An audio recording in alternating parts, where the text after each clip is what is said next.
प्रदर्शन में शामिल हुए इसका मतलब ये नहीं कि आपके पुराने पाप भी धुल गए। जिन जिन लोगों को नोटिस मिली है वे अगर इज्जत से पुलिस स्टेशन नहीं पहुंचते तो हम उन्हें घसीट के थाने ले जाएंगे। ये स्टेटमेंट दिल्ली पुलिस और भारत सरकार ने जारी की है उन लोगों के लिए जिनके खिलाफ एफआईआर दर्ज हुई है। जी हाँ, मामला सीजेपी प्रोटेस्ट को लेकर ही है, लेकिन काफी गौर करने वाली बात है कि क्यों कॉकरोच जनता पार्टी के मांग के बावजूद अभी तक दिल्ली पुलिस और भारत सरकार कुछ लोगों के ऊपर से एफआईआर पीछे नहीं ले रही। तो चलिए आज इसे भी विस्तार से समझते हैं। देखिए, आप सभी जानते हैं कि सीजेपी की छात्र आंदोलन के दौरान जंतर मंतर पर जो दिल्ली पुलिस और छात्रों के बीच मुठभेड़ हुई, जो हिंसा हुई, जो पत्थरबाजी हुई, उसके बाद दिल्ली पुलिस ने बड़ी मात्रा में प्रोटेस्टर्स के खिलाफ गंभीर आपराधिक मामले दर्ज किए तो कईयों के खिलाफ एफआईआर भी दर्ज कर दी, क्योंकि सीजेपी की तरह इस प्रदर्शन के दौरान घायल हुए पुलिस कर्मियों के परिवारों ने भी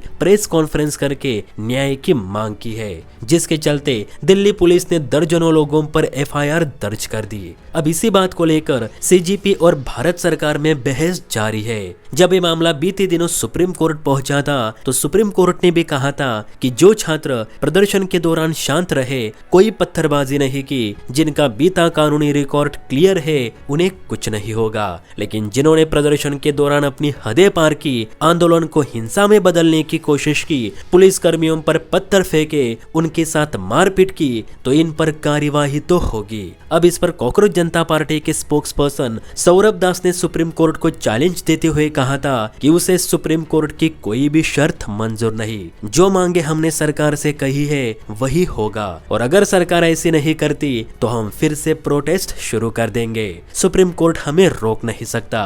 सुप्रीम कोर्ट बोल रही है कि जिनके ऊपर एफआईआर्स है पहले से उनको मत छोड़िए, तो वो हमें मंजूर नहीं है। हमारा जो डिमांड है वो क्लियर है एंड उसी के हिसाब से होना चाहिए, क्योंकि उसी चीज पे एग्रीमेंट भी हुई थी।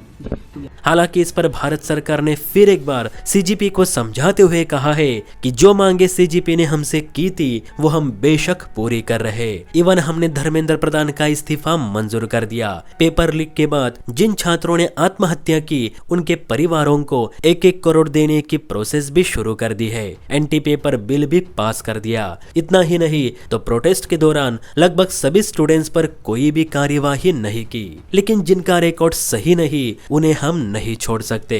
अब इसके पीछे का कारण बताते हुए सरकार ने कहा कि दिल्ली पुलिस उन लोगों को पकड़ रही है जिन पर प्रोटेस्ट शुरू होने से पहले ही एफआईआर दर्ज थे।